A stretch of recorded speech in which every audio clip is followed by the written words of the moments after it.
Good afternoon, everyone. It is January 9th of 2023 already. This is the Administrative Committee of the Moscow City Council. To my left, as you travel this direction, is Councilor Haley Lewis, Councilor Maureen Laughlin, and our esteemed Deputy City Supervisor Cody Riddle.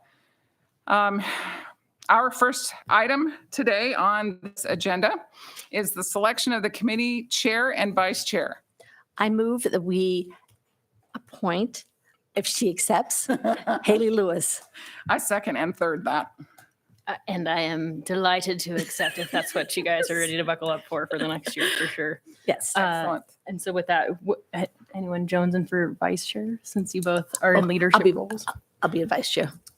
I second that one too. And She was I'm on chair last time, so I thought I'd give her a little time off.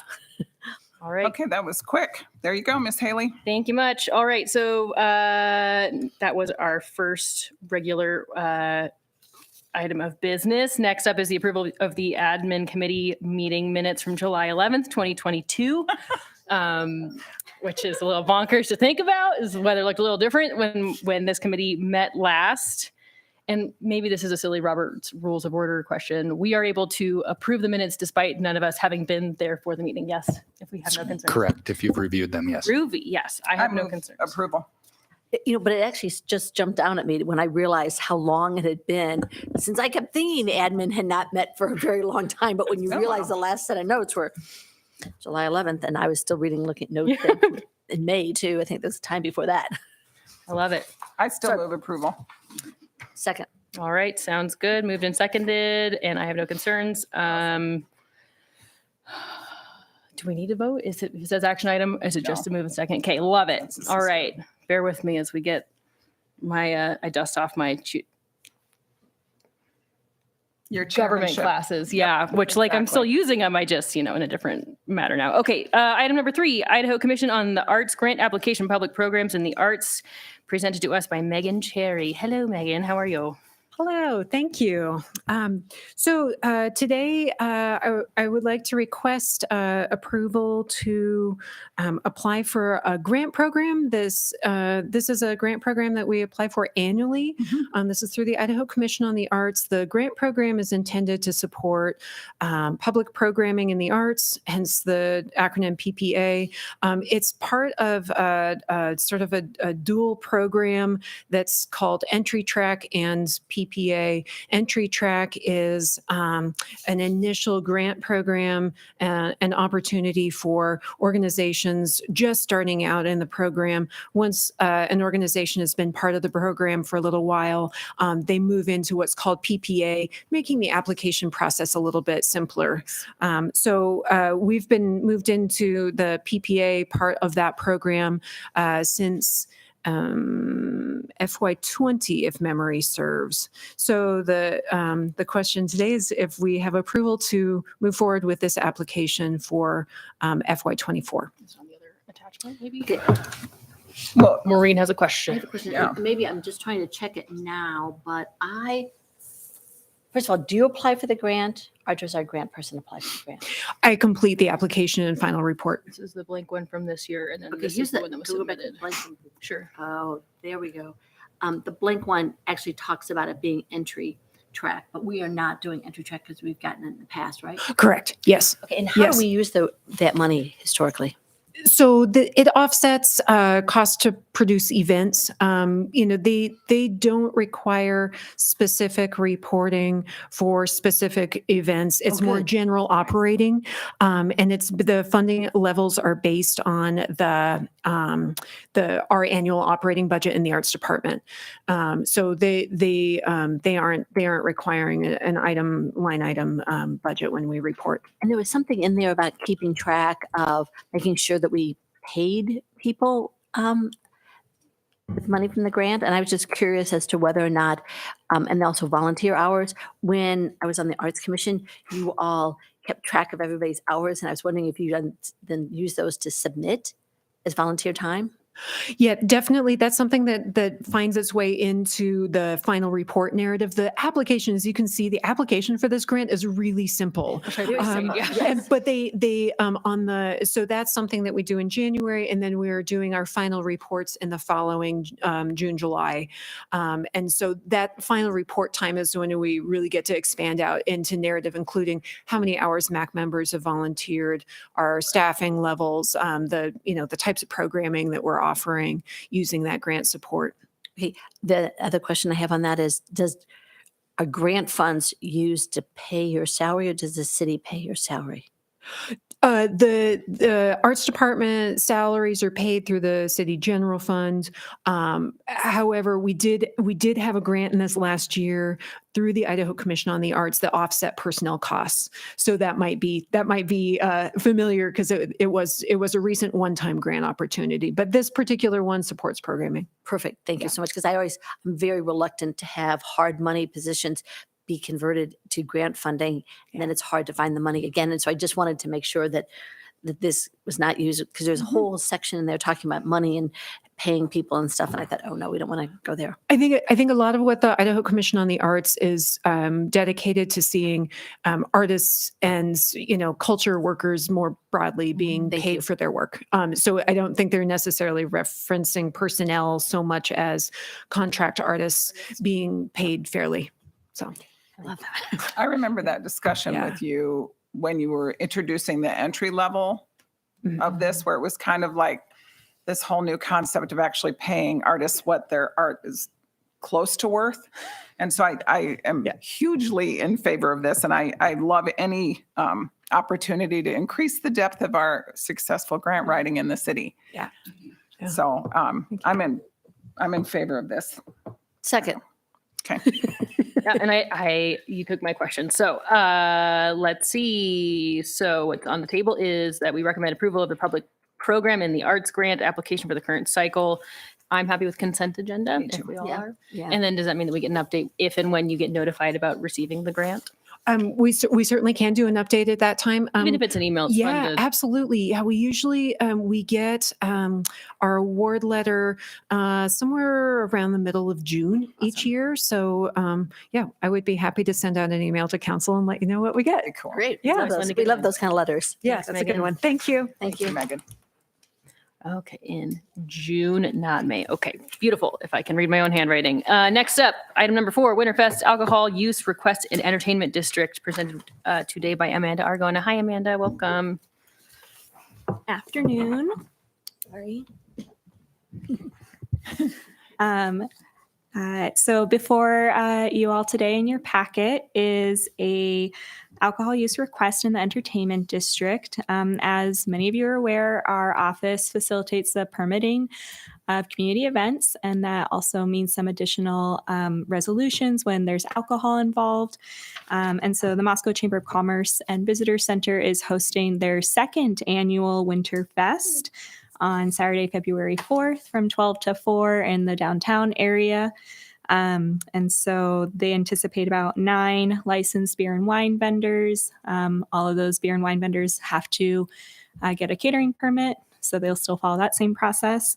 There's a list of activities here. I do have some updates on that. There has been a mullet competition added to the list of activities. What? Does it have to be real hair? Maybe this is a question for a Dre. cakewalk. She's got long hair. A cakewalk competition, which I guess is like a musical chairs kind of raffle. And it has been confirmed that the Moscow Volunteer Fire Department will be providing warming fires and Nice. monitoring those as well for the event. So following standard operating procedure, we have a resolution that's already been looked at by the legal department before you today for consideration.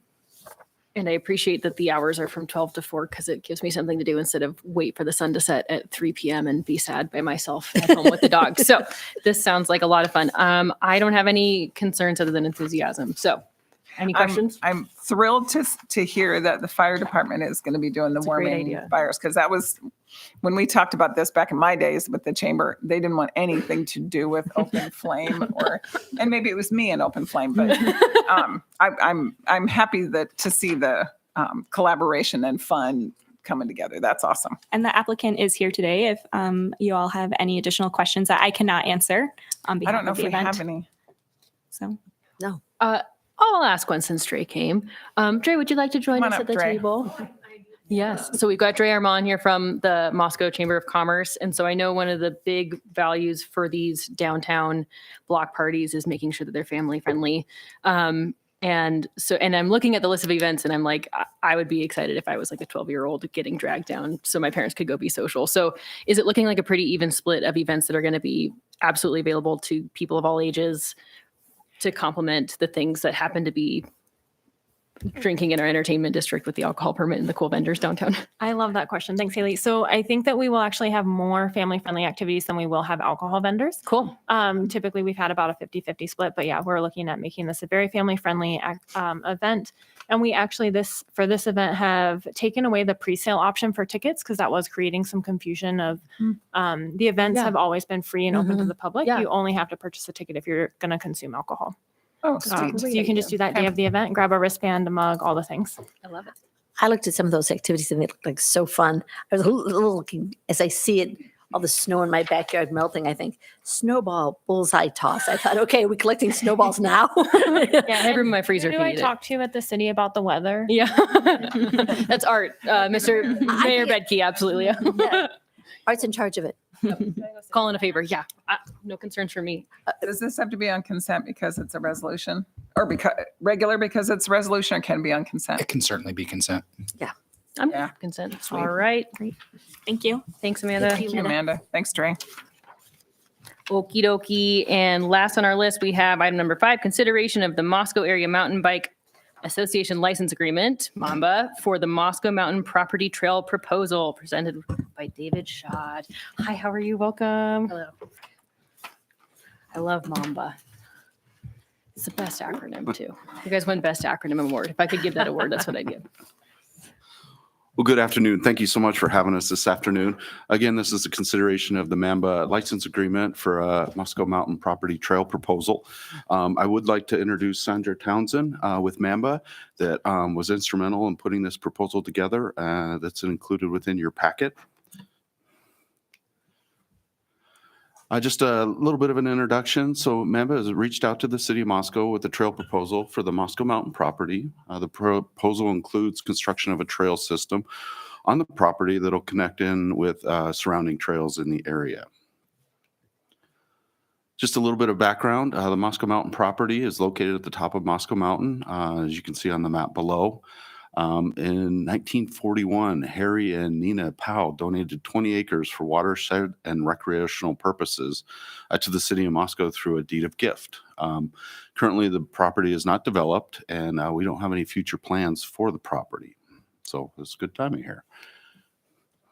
A little bit of the trail proposal highlights. So just a little bit about MAMBA, organization founded in 1997, which develops, maintains, and promotes over 60 miles of trails on and around the Moscow Mountain area. The high-quality proposed trails will improve the trail connectivity in the area, be purpose-built for mountain bike and running. These will all be multiple-use trails to the community to increase recreational enjoyment. So as a Parks and Facilities Manager, I like seeing people out recreating on our parks. And so the proposal includes 2 uphill climbing and 1 downhill specific flow line and 1 downhill specific technical line. These all follow the International Mountain Bicycle Association, IMBA, standard trail construction. They're basically guidelines for proper trail construction. So and MAMBA is committed to the long-term maintenance of the trail system once constructed. Just a little bit more specific, and I would like to note here that this is just a general trail outline off an aerial. These may adjust a little bit once we get out and start marking if this proposal is approved. But the red trail is purpose-built as an uphill climbing route. Minimizing technical features, making the climb as sustainable and smooth as possible. It's about 3/4 mile in length. The blue trail, purpose-built flow that takes advantage of the natural features of the topography. This will be kind of that flow feeling as you're going. You'll really kind of get into the trail. And that's about a 1/2 mile. The yellow trail is one of the more technical ones. It takes advantage of the steeper slope of the property. Natural features create both a challenge and slower descent speed. And the purple trail will be an uphill trail from Nemesis, join the red trail near the top, and that's about a quarter of a mile in length. So we're The looking. name Nemesis because it's like the hardest trail out there. The last section is Good to know. not the most fun part. Okay. of Moscow. Earn your turns. I The love answer to it. that question was yes. Yeah. Yes. So we're looking at approximately 2 miles of trails being proposed on the 20-acre piece of property. So what are the fiscal impacts? So the preliminary estimate provided by Mamba, construction would be about $10,000. They're looking to apply to the Idaho Department of Parks and Recreation mountain bike license plate grant. That's due towards the end of this month. I would note in your packet, I have it listed as January 24th. That is incorrect. It's January 27th. And they've requested financial participation by the city to show support for the project in the amount of $5,000. So the timeline, if council approves, like I mentioned, the application to the IDPR would be January 27th. This spring, we'll work together with Mamba and the city to flag and walk through the trail. And then the grant proposal decisions made in June. And we're looking at construction through the next 3 years with a grand opening in 25. So. Have you ever applied for a grant like that before? I have. And have we been successful?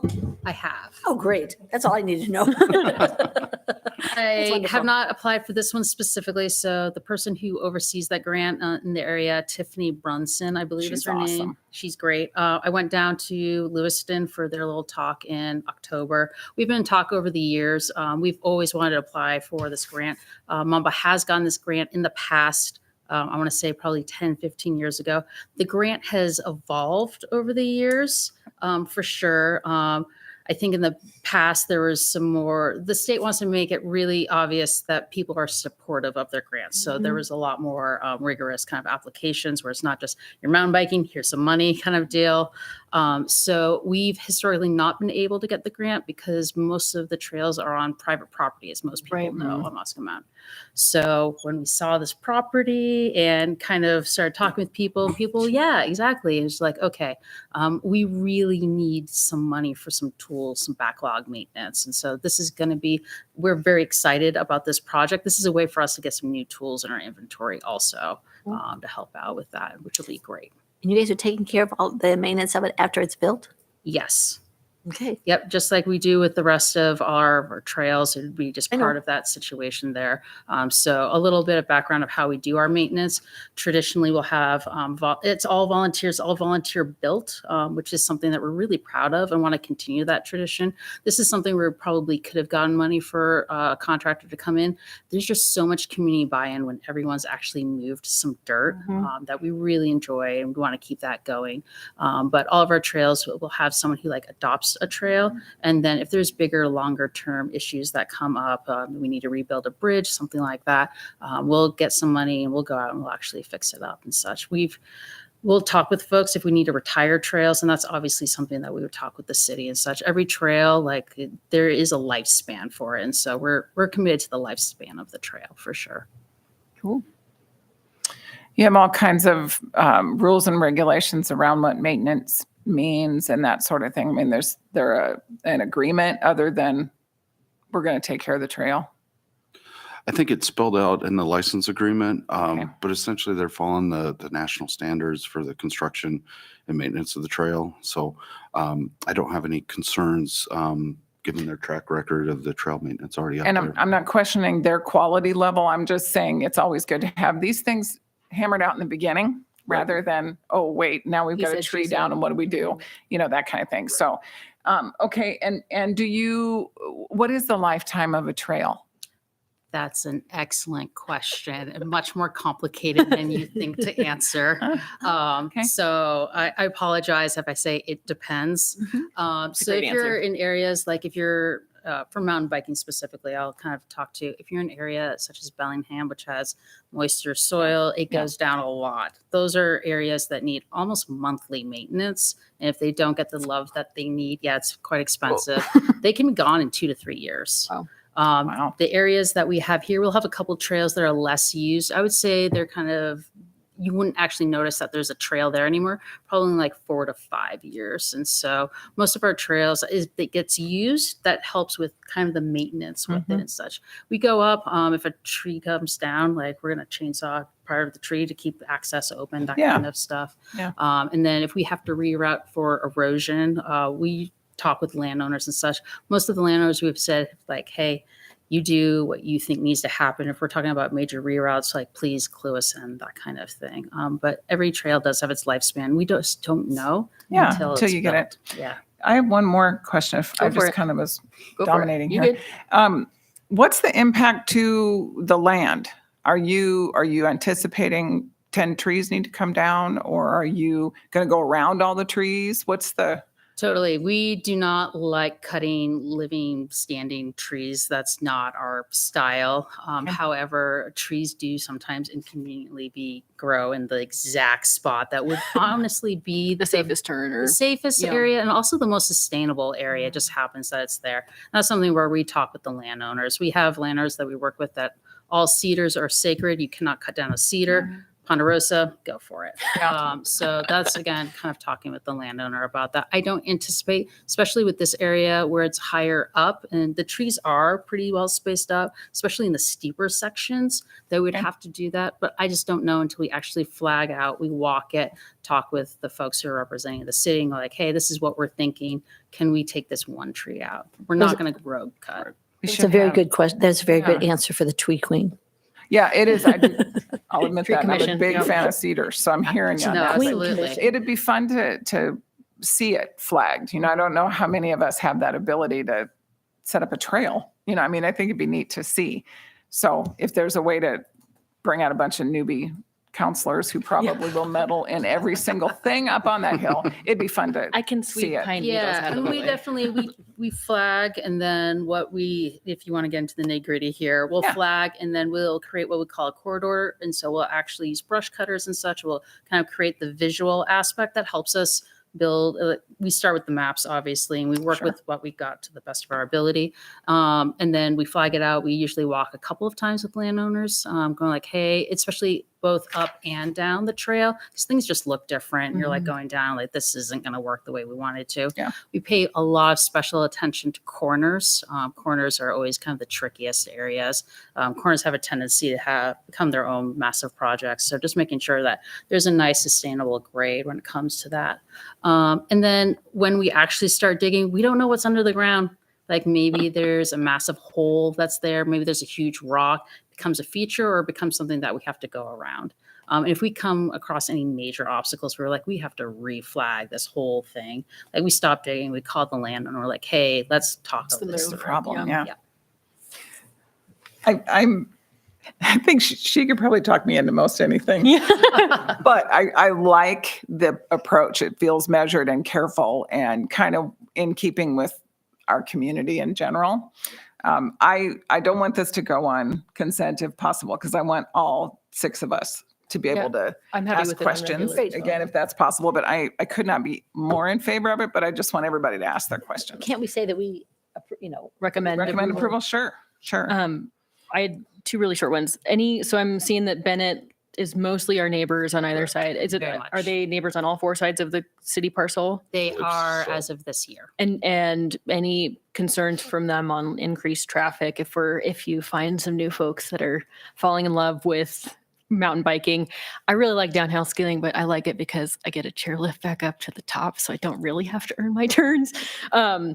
But I'm intrigued, but I don't want to. I want to be mindful if Bennett is concerned with some increased traffic or anything like that. So how have the neighbors been as we were talking about growing the trail system? Absolutely. We have a great relationship with Bennett. Awesome. This is something where we're actually assuming the opposite of kind of what your concern is. We Cool. actively have been looking for ways to get use off of, I'll be honest, Bennett property and other landowners who are like, we don't want to see necessarily increased recreational use. So this is kind of dispersing that use Cool. and making sure that we lower user conflict. I love it. Especially while they have logging operations kind of in the area, that kind of stuff is like, hey, this area is closed. Less You can go to roving. this really convenient place that's over here, still enjoy recreating in Moscow. But it is a smaller kind of area. There's only like 2 trails that are going on, but it was specifically built so that people can do laps and learn while Cool. they're going there, and then you can use the technical area. Get that dog to pull you up the hill. I know. He's more of a homebody than I am. And then I had a question for David. Any concerns? And maybe this is more about the nuts and bolts. So the $5,000 that the city, if this passes, would be supporting is the matching requirement for the state grant. Right. And is it by and large for the list of needs of the actual nuts and bolts, the actual tangible stuff, or is some of it going to be billable hours for your team? And how do you feel about bandwidth, if so? I think it's included in here, mostly tools and labor. My time would just be in kind, if anything. And I'm happy, I'm very supportive of this project with our staff recommendation. And so if they need me to come up and look at flag lines and stuff like that, absolutely. And so I don't have any concerns with this. I think it's kind of to the outcomes with the presentation. Some of the highlights here is right now this property is not being utilized for recreational purposes. The intent of the deed of gift was to utilize the property for the watershed and recreational purposes. So me as a parks and facilities manager, this proposal is fantastic, and they're fully supportive because we're getting people outside and we're creating an asset for the city, for the public to use in a safe manner. And so it's really an asset to the Parks and Recreation Department. I want to see people out using this stuff. So, and we don't have to maintain it. Right. Can't complain. Mamba is going to Even maintain it. And so Yeah. we're very in favor of this. So. And it seems like it'll even give us some better exposure that the association maybe hasn't had. We can be advertising and talking about it Right. through our existing parks channel. So that's And awesome. I would note the Parks and Recreation Commission did support the proposal along with Sweet. the Pathways Commission as well. And so, I'm one last question, and maybe we can do this at the council meeting. I could just pipe down. Potato, tomato, you pick. How long does this go, this license agreement? it has a 5-year term and then it perfect. automatically renews each year afterwards. Okay. And so as long as, until somebody would want to terminate the agreement. So, I love it. Yeah, recommend Still approval good. on the regular menu. We can eat it for dinner. Here we go. I get for a side. Regular agenda. Yikes, Batman. Okay. Thank you both. Thank you. so much thank you being for having here. us. Appreciate it. Anything else for the good of the order, Cody, your team? Nope. All right, we are adjourned at 3:27. Thanks, folks. Thanks.